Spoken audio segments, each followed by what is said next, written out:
उदात्त के स्रोत। जैसे हमने पढ़ा था कि उदात्त के स्रोत दो प्रकार के होते हैं, अंतरंग एवं बहिरंग। अंतरंग में आते हैं उदात्त या महान विचार, और दूसरा है उद्दाम आवेग। और बहिरंग स्रोतों में, यानी अंतरंग स्रोत ये तो अनिवार्य है, ये भी है तो दोनों अनिवार्य, लेकिन ये कला पक्ष से जुड़े हैं और ये भाव पक्ष से जुड़े, यानी मूल उद्देश्य, मूल भाव वगैरह जो है वो अंतरंग पक्ष में आता है काव्य के, और कला पक्ष यानी बहिरंग जिसमें अलंकार वगैरह आते हैं या भाषा शैली, या इसमें क्या क्या लॉन्गिनस ने बताया है कि समुचित अलंकार योजना, यानी अलंकारों को काफी महत्व उन्होंने दिया। फिर दूसरा उनका रहा पद योजना की भव्यता। पद योजना की भव्यता जो है उसमें लॉन्गिनोस किसी भी रचना की जो काव्य कृति होती है या जो दूसरी भी गद्य कृति होती है उसमें भाषा या शैली कैसी होनी चाहिए, किस प्रकार से शब्दों का प्रयोग होना चाहिए, इस पर भी बात करते हैं। यानी उसमें भव्यता होनी चाहिए, सुंदर मनोहारी शब्द या पद का होना आवश्यक है, तभी कोई काव्य उदात्त रचना बन सकती है।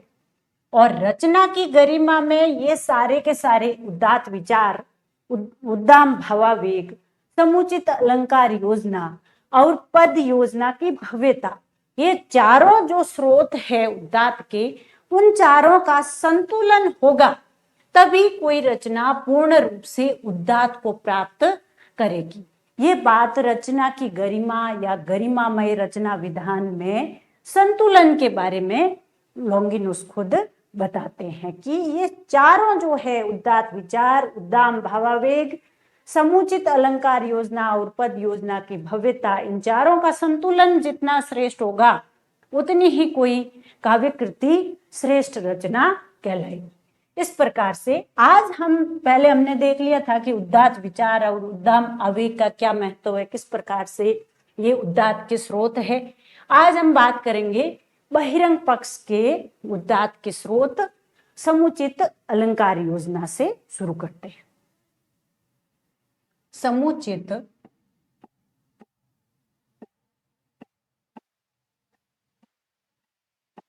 अलंकार योजना।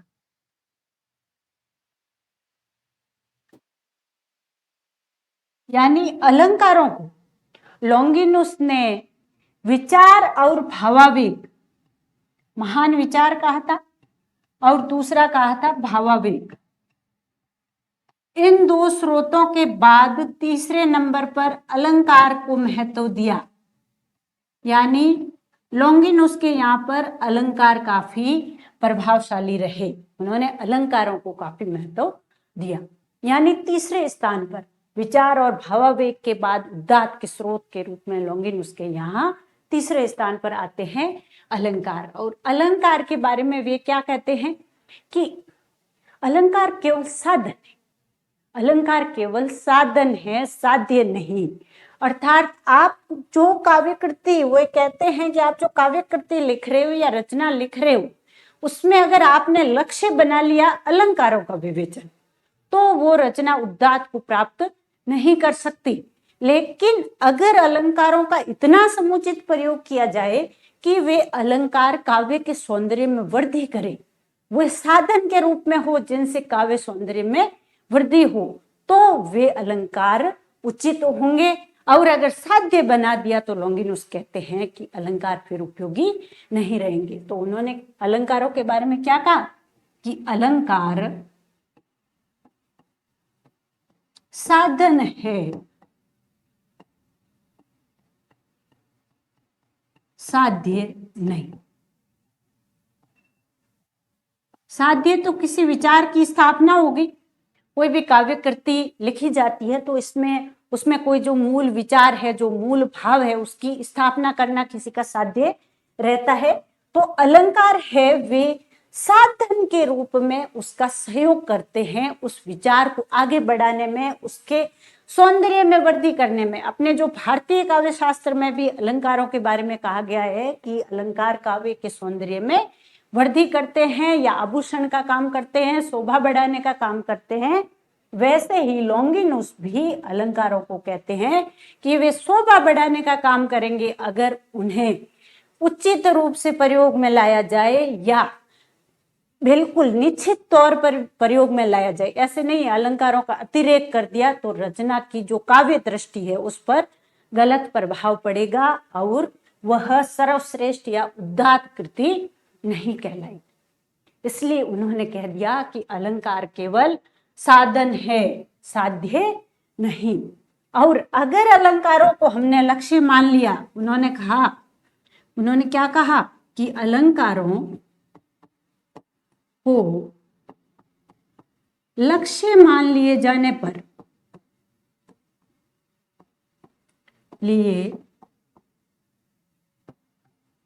पर काव्य कृति का औदात्य समाप्त हो जाता है, समाप्त हो जाता है। इसलिए कभी भी लॉन्गिनुस कहते हैं कि अलंकारों को लक्ष्य नहीं बनाया जाए, उन्हें स्वाभाविक रूप से प्रयोग किया जाए, उन्हें चलती हुई भाषा में प्रयोग किया जाए। जहां पर मर्यादित और स्वाभाविक अलंकारों का प्रयोग होगा वो रचना सर्वश्रेष्ठ होगी। तो उदात्त के लिए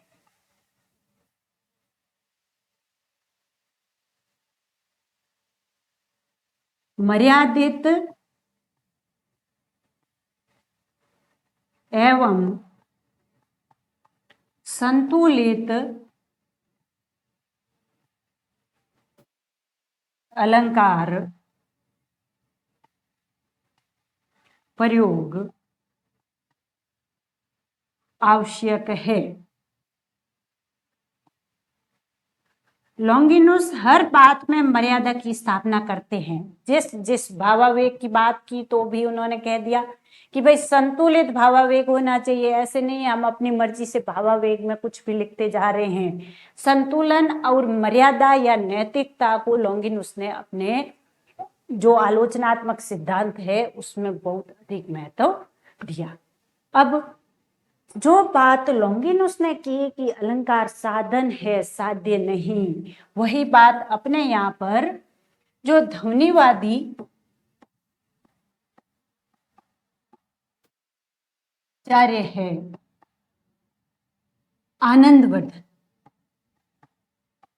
आनंदवर्धन भी यही बात कहते हैं कि अलंकार अंगी नहीं है, केवल अंग है। अलंकार क्या है? अंगी नहीं है, केवल अंग है। आनंदवर्धन भी लॉन्गिनुस की तरह ही अलंकार को अंग यानी साधन मानते हैं, उसका साधन सीढ़ी तरीका मानते हैं जिससे कि किसी काव्य में जो साध्य या लक्ष्य है उसे प्राप्त किया जा सके। तो उन्होंने क्या कहा था कि अलंकार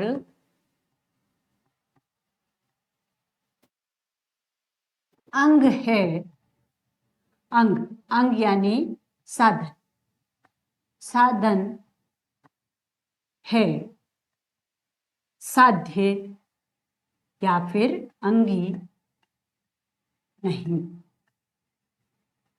अंगी यानी साध्य या फिर साध्य किसे कहते हैं? लक्ष्य जिसे प्राप्त करना हो। किसी रचना का लक्ष्य क्या होता है, उसका मूल भाव क्या होता है, वो अलंकार नहीं है। अलंकार केवल साधन है जिसके द्वारा अंगी की ओर या साध्य की ओर बढ़ा जा सकता है। अंग है, अंगी नहीं।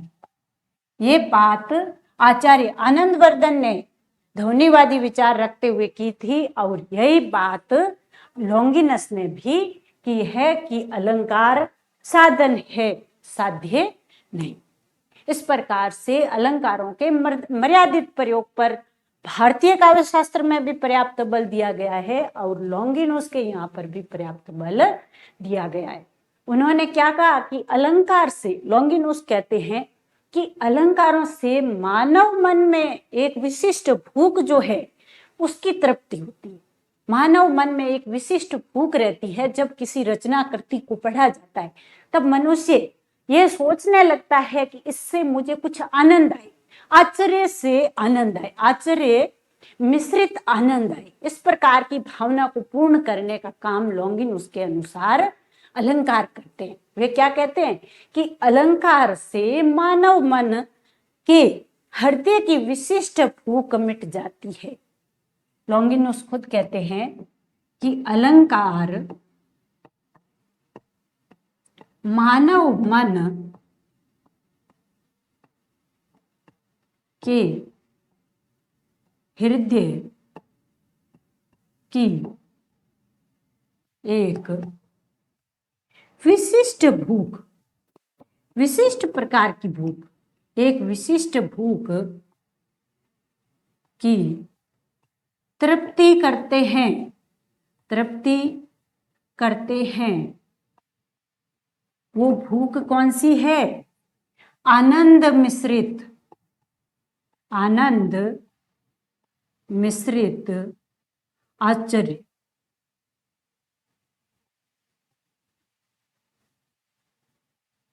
आनंद मिश्रित आश्चर्य, यानी अलंकारों का जब जैसे कहा जाता है कनक कनकते 100 गुनी महत्ता अधिकार, तो एक कनक होता है धतूरा और एक होता है सोना। लेकिन जब उसे हम पढ़ते हैं तो हमें थोड़ा सा आश्चर्य कि 2 कनक शब्द आए, उनका अर्थ क्या होगा, और थोड़ा सा उसको उसकी लय के साथ पढ़ने में और आनंद भी आने लगता है। तो यहाँ पर लॉन्गिनुस क्या कहते हैं? लॉन्गिनुस की ये प्रस्तावना है।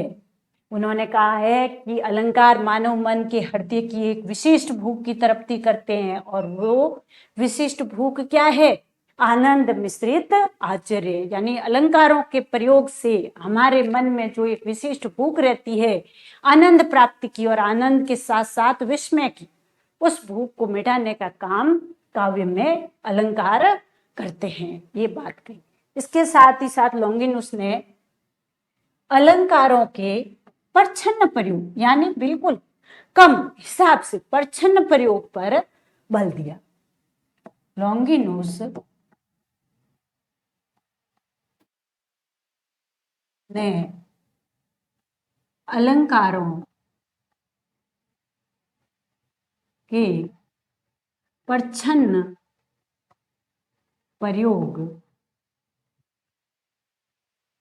पर बल दिया। कहने का अर्थ यह है कि आप किसी काव्य कृति को की रचना कर रहे हो और उसमें आपका मूल उद्देश्य तो किसी विचार की स्थापना होना चाहिए, लेकिन उसमें साधन के रूप में या कुछ हद तक आप अलंकारों का प्रयोग कर सकते हो। और अलंकारों के अतिरेक से तो बचने की बात वे करते ही हैं। हर बात में वे कहते हैं कि अतिरेक से बचो, भले भावों का हो भले अलंकारों का हो। अलंकारों के अतिरेक से बचने का सुझाव लॉन्गिनुस देते हैं।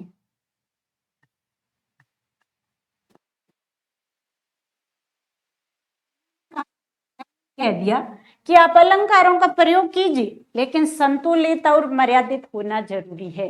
अगर संतुलित एवं मर्यादित अलंकारों का प्रयोग नहीं किया गया तो अलंकार काव्य की शोभा बढ़ाने की जगह उसको घटा देंगे।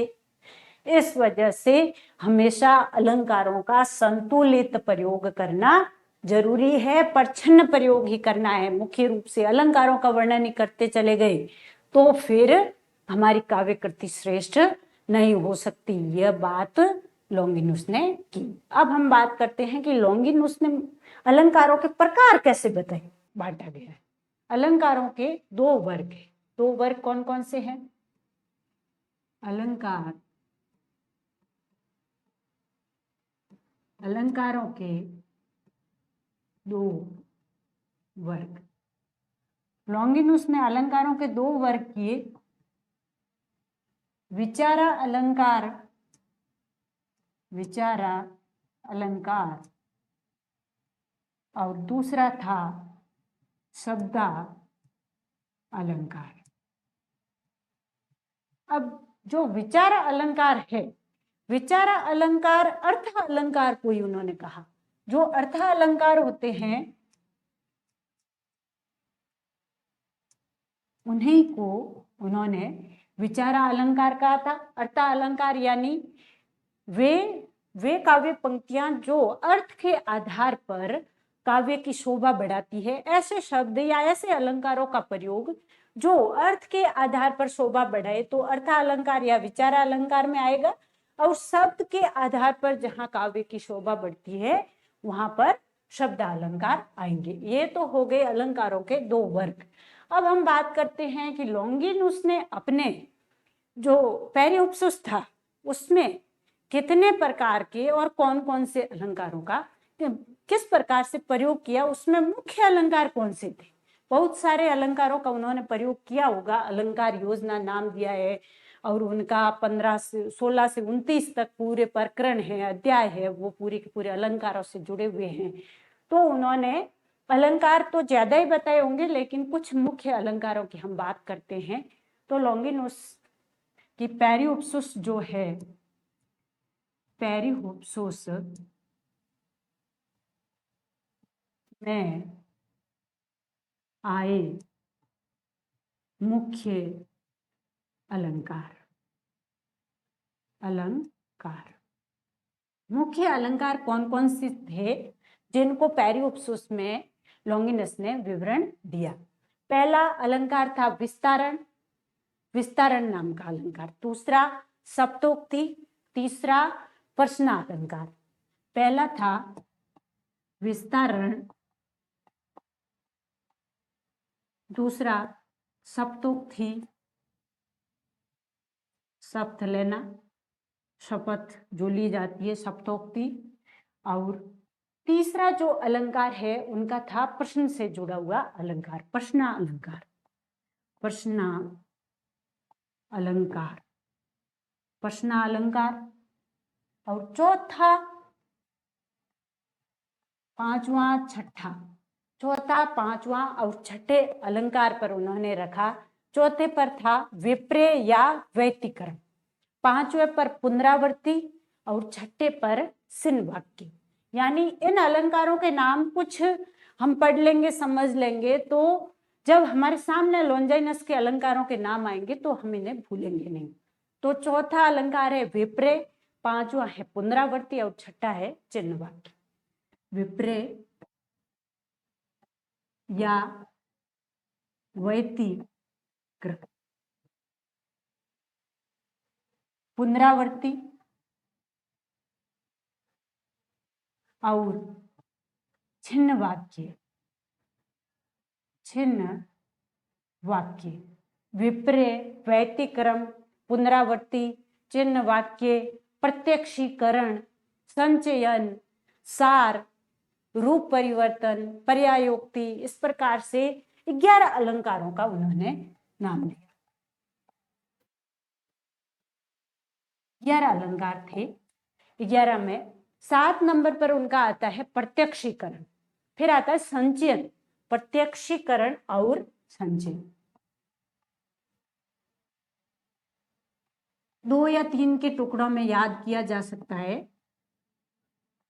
संचयन, फिर यहाँ पर 9, 10, 11 में सार आएगा, रूप परिवर्तन आएगा और पर्यायोक्ति। सार, रूप परिवर्तन और पर्यायोक्ति। सार, रूप परिवर्तन और लास्ट है पर्यायोक्ति। अब इनके अलावा भी लॉन्जाइनस ने कुछ अलंकारों का प्रयोग जरूर किया होगा, लेकिन ये मुख्य 11 अलंकार उनके यहाँ पर थे जो हिंदी की काव्य शास्त्रीय पुस्तकों में नगेंद्र वगैरह ने जो लिखी है उनमें ये नाम मिलते हैं।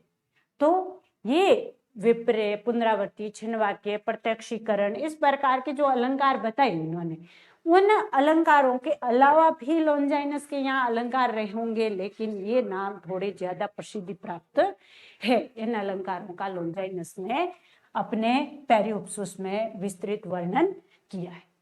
अब लॉन्जाइनस का अगला जो उद्गात का स्रोत है वो है अपना पद योजना की भव्यता। पद योजना की भव्यता, पद योजना की भव्यता।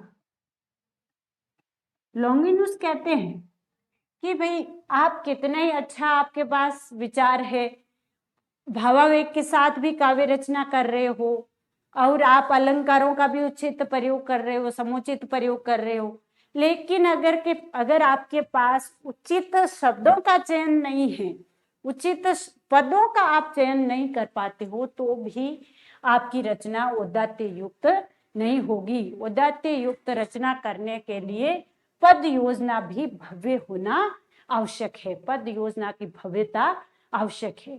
तो औदात्य के लिए उपयुक्त सुंदर मनोहारी, उपयुक्त सुंदर मनोहारी शब्द या पद का होना आवश्यक है। क्या कहते हैं लॉन्जाइनस कि औदात्य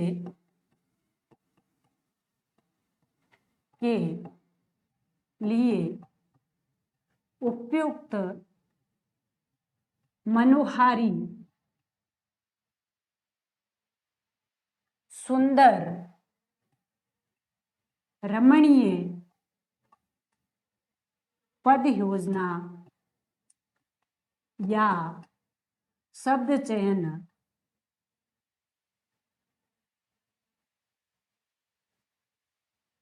का होना आवश्यक है।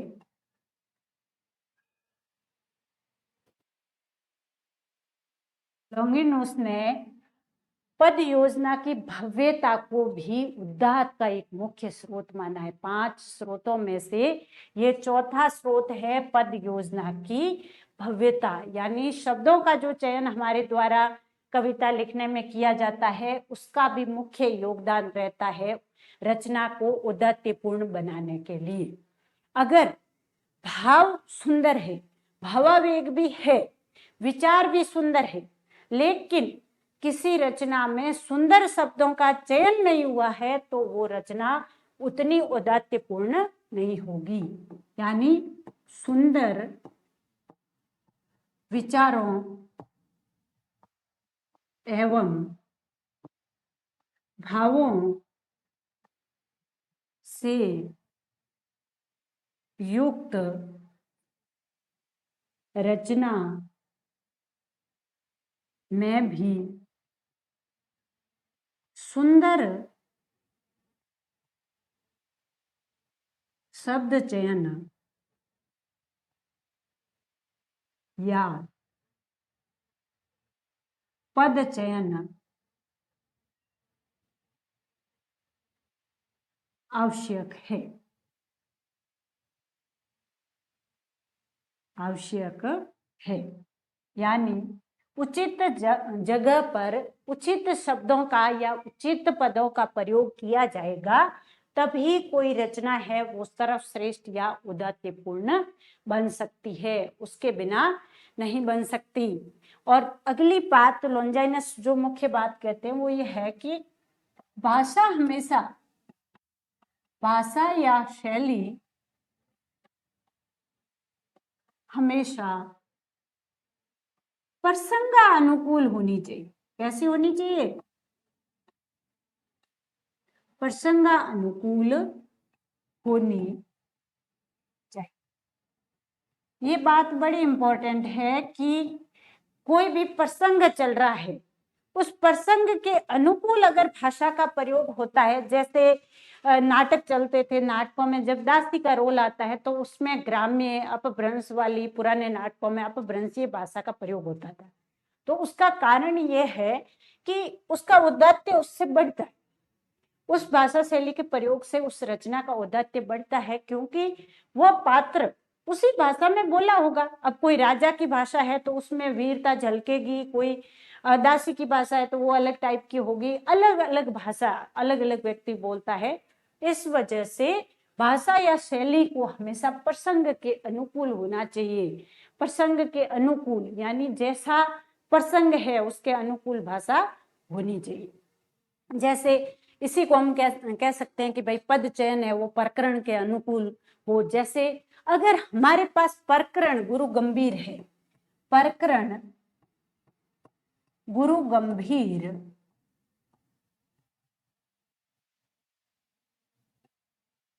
होने पर उसी हिसाब से भाषा शैली या पदों का चयन होना चाहिए, पद चयन होना चाहिए।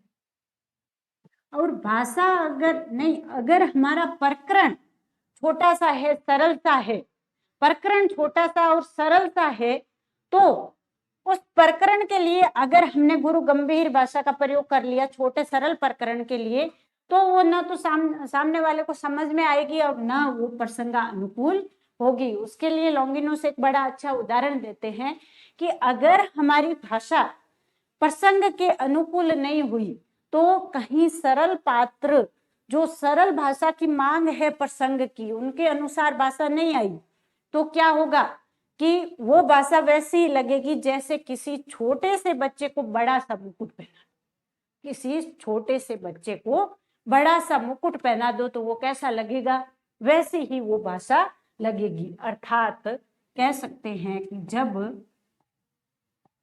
प्रसंग के अनुकूल या प्रसंगानुकूल भाषा का प्रयोग नहीं हो तब वह भाषा उतनी ही बेढंगी लगेगी, उतनी ही बेढंगी लगेगी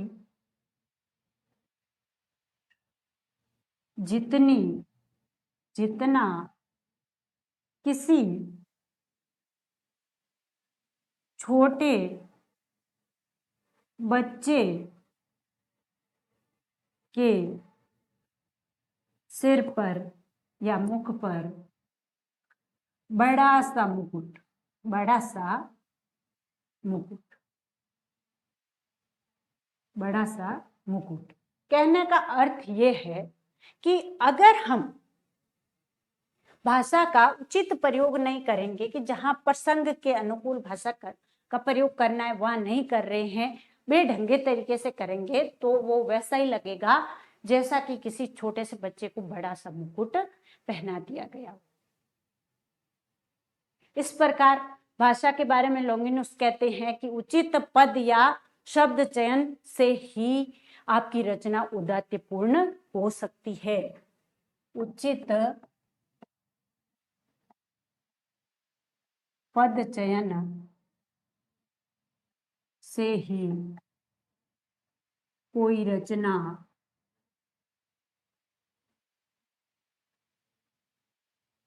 औदात्यपूर्ण हो सकती है। ये है भव्य पद रचना। चौथा जो टॉपिक था भव्य पद रचना, उसमें क्या है कि काम एक ही करना होता है लिखने वाले को कि जैसा प्रसंग है वैसे ही भाषा का प्रयोग करना है। इस प्रकार से ये अपने चौथा पूरा होता है। और आगे पांचवें की बात अगर हम करें तो पांचवा जो स्रोत है वो है रचना की गरिमा, रचना की गरिमा। पांचवा स्रोत रचना की गरिमा, रचना की गरिमा। अब रचना की गरिमा में आएगा क्या, पहले हमारे था कि पद योजना की भव्यता, उसमें तो भाषा और शैली का प्रयोग किस प्रकार का करना चाहिए उस पर बात कर रहे थे लॉन्जाइनस। अब रचना की गरिमा में क्या बात कर रहे हैं, वे कहते हैं कि रचना वो गरिमामय होगी जिसमें पद विन्यास का या क्रम विन्यास का ध्यान रखा जाएगा। पहले तो था पद का चयन, यानी किस प्रकार के शब्दों का प्रयोग किया जाता है। अब इस चरण में या पांचवें स्रोत के रूप में वे कहते हैं कि शब्दों का भी आपने अच्छा चयन कर लिया, लेकिन अगर उन्हें सही जगह पर नहीं रखा या संतुलित नहीं रखा या उसका क्रम विन्यास सही नहीं हुआ तो आपकी रचना है वो औदात्यपूर्ण नहीं हो सकती। तो इसका एक तरीके से अर्थ हम देख सकते हैं, संतुलित क्रम विन्यास। संतुलित क्रम विन्यास, संतुलित क्रम विन्यास होगा तभी कोई रचना सामंजस्यपूर्ण होगी, और सामंजस्यपूर्ण रचना ही उदात्यपूर्ण हो सकती है। यानी सुंदर शब्दों को भी अगर संतुलित विन्यास में न ढाला जाए तो वह रचना उदात्यपूर्ण नहीं बन सकती। इसको हम ऐसे लिख सकते हैं, अगर किसी सुंदर शब्दावली वाली रचना में संतुलित क्रम विन्यास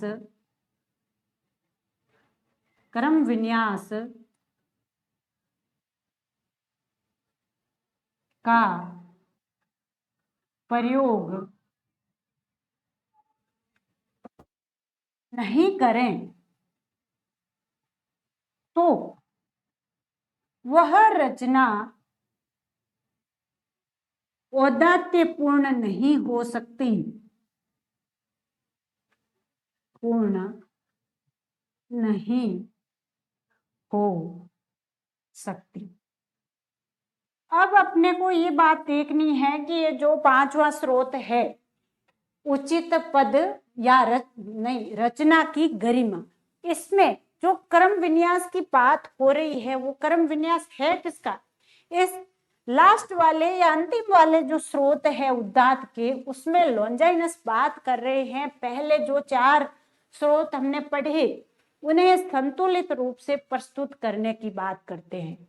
वे कहते हैं कि जब तक महान विचार, भाव, अलंकार एवं भव्य पद योजना को समंजित, संतुलित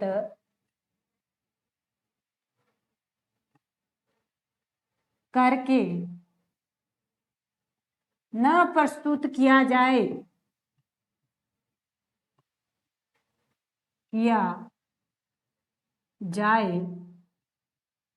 तब तक उस काव्य कृति में औदात्य या उदात्तत्व नहीं आ सकता।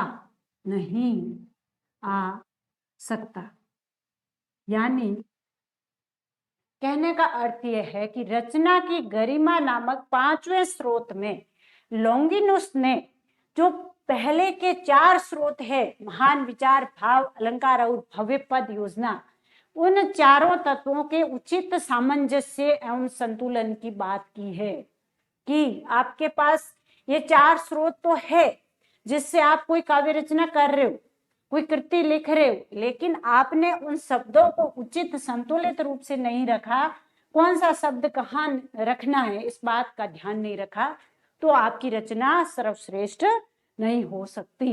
ये बात की विचारों को की संतुलित शब्दावली, अलंकारों का उचित व प्रभावशाली प्रयोग, विचारों की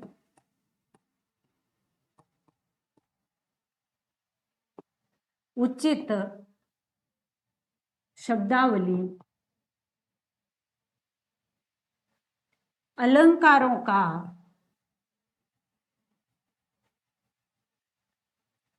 प्रभावशाली प्रयोग, बहुत ज्यादा या बहुत कम नहीं, प्रभावशाली प्रयोग और भावावेग का समंजन मिलकर ही औदात्यपूर्ण या उदात्त रचना बना सकता है। यानी उदात्त कृति को लिखना है तो उसमें उचित शब्दावली, अलंकारों का प्रभावशाली प्रयोग और भावावेश का समंजन या उचित सामंजस्य जरूरी है। यह बात लॉन्गिनस करते हैं। और लॉन्गिनस कहते हैं कि इसके साथ ही साथ अभिव्यंजना के उत्कर्ष के लिए लय की भी आवश्यकता होती है। यानी हमारे पास विचार है, उसमें भावावेग भी है, अलंकारों का भी प्रयोग है, लेकिन उसका उचित सामंजस्य नहीं करते हैं या उसे लय के साथ प्रयोग में नहीं लाते हैं तो वो हमारी रचना उदात्यपूर्ण नहीं होगी। तो लॉन्गिनस ने अभिव्यंजना के उत्कर्ष में लॉन्गिनस ने अभिव्यंजना के उत्कर्ष में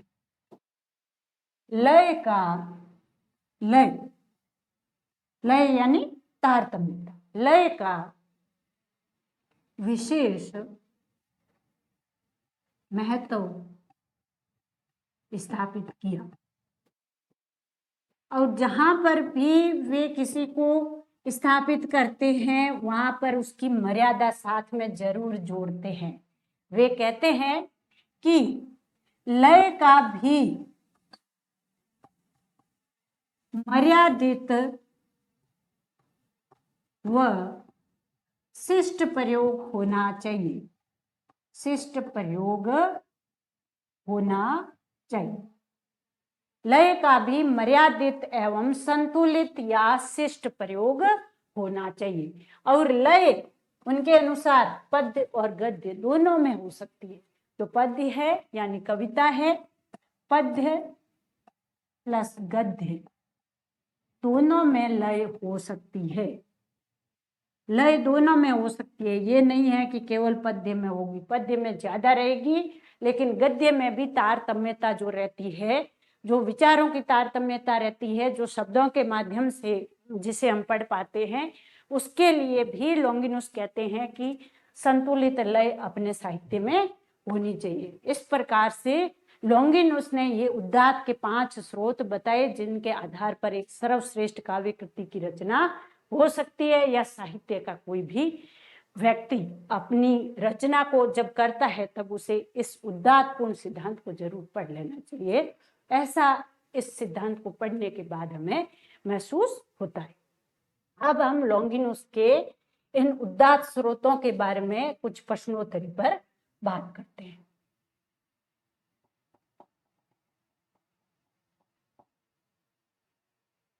सबसे पहला है, लॉन्गिनस का उदात्त किससे जुड़ा है? अभिव्यक्ति, अलंकार, विज्ञान, प्राणी शास्त्र। सीधी बात है,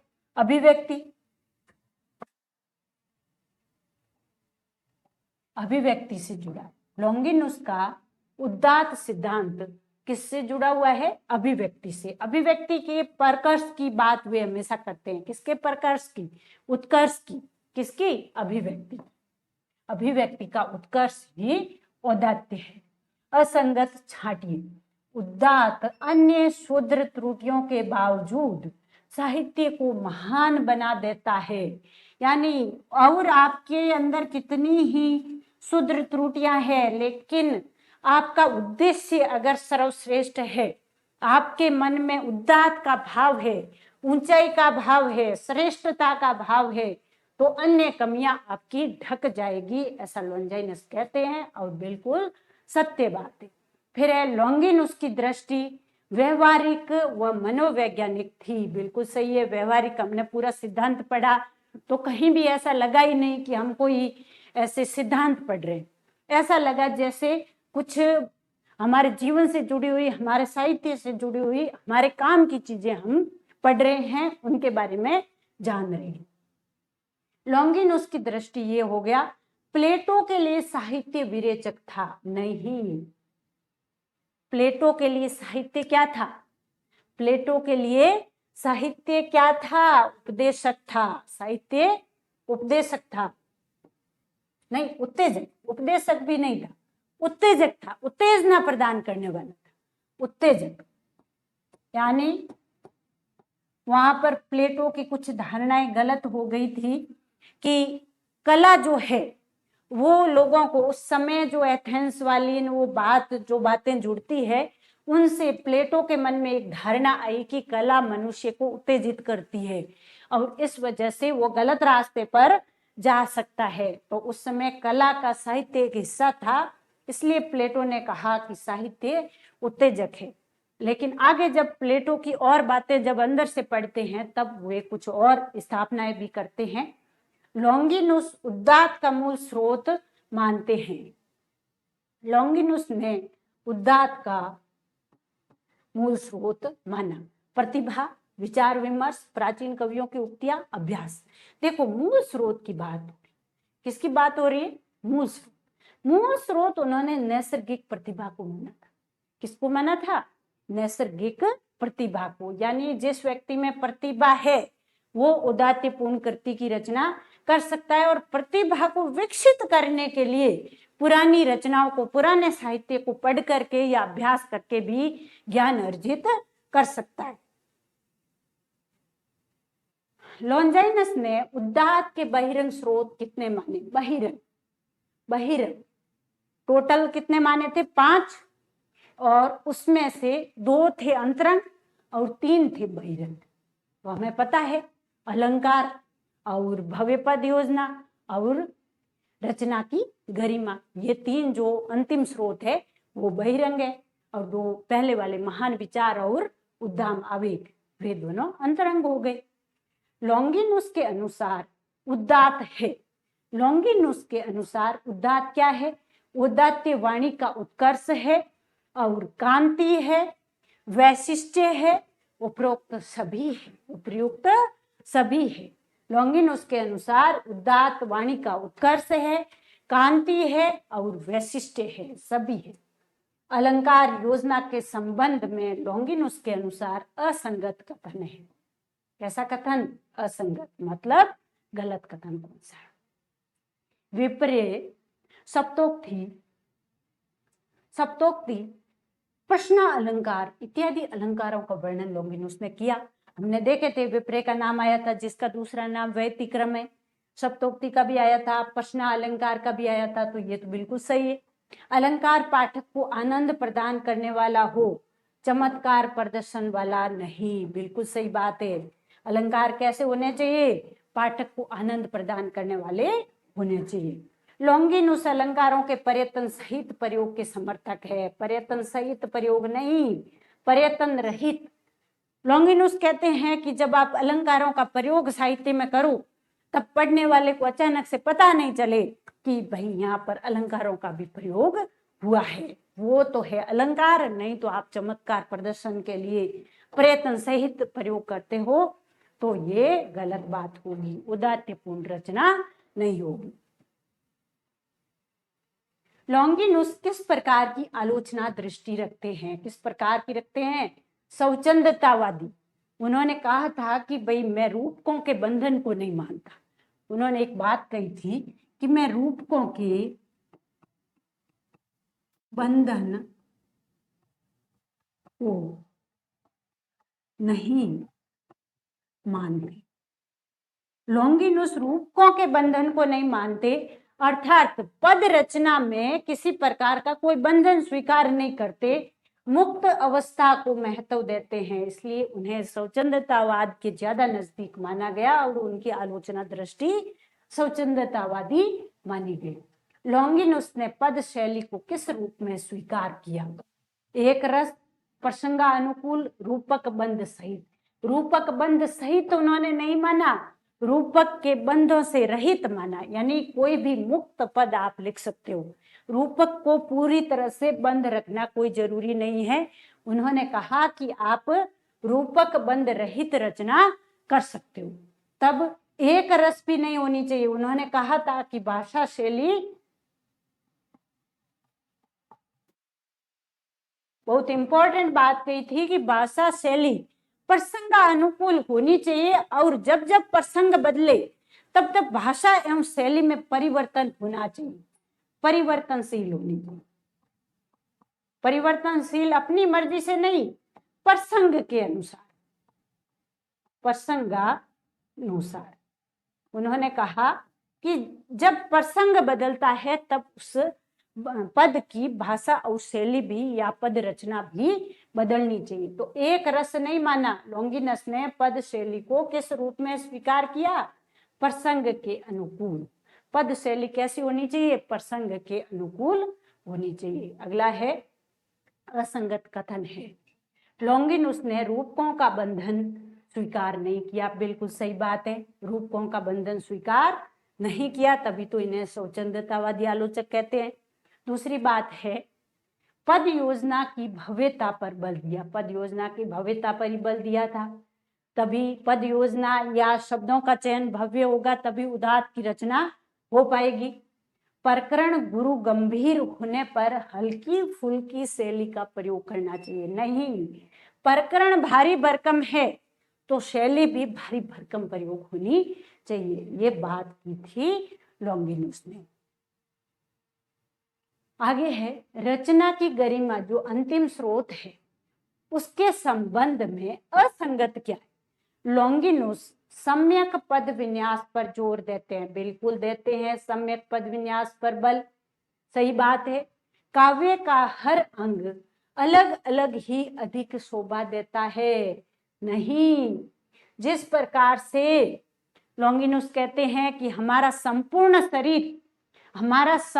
शरीर विभिन्न अंगों के होते हुए भी एक दूसरे से जुड़े हुए अंग ही एक साथ अच्छे दिखते हैं, वैसे ही काव्य भी अलग अलग अंगों के साथ शोभा नहीं देता, बल्कि वह संपूर्ण रूप से संतुलित काव्य में सारे अंगों का सामंजस्य हो जाए तभी वह शोभा देता है। तो यहाँ शरीर के अंगों से उन्होंने तुलना की थी। शरीर के अंग अलग अलग करके, हाथ अलग कर दिया, पैर अलग कर दिया या कुछ भी, तो हमारा शरीर कैसे शोभा दे सकता है? वैसे ही उन्होंने कहा कि काव्य का हर अंग अलग अलग हो गया, जैसे भाव, विचार, अलंकार, सारे अंग, भाव है, विचार है, अलंकार है, ये सब अगर अलग अलग हो गए तो फिर किसी प्रकार की कोई शोभा नहीं बनेगी, उदात्त की उत्पत्ति नहीं हो पाएगी। विचार, भाव, अलंकार व पद चयन का संतुलन होना आवश्यक है। बिल्कुल सही। विचारों में समुचित शब्दावली, अलंकारों के उचित व प्रभावशाली संगुफन को ही उदात्त निर्माण के लिए उन्होंने नियमित माना। यानी बिल्कुल ये भी सही कथन है, तो गलत कथन अपना हो गया कि अलग अलग अंग शोभा नहीं देते, वे ही अंग एक साथ मिलकर के शोभा देते हैं।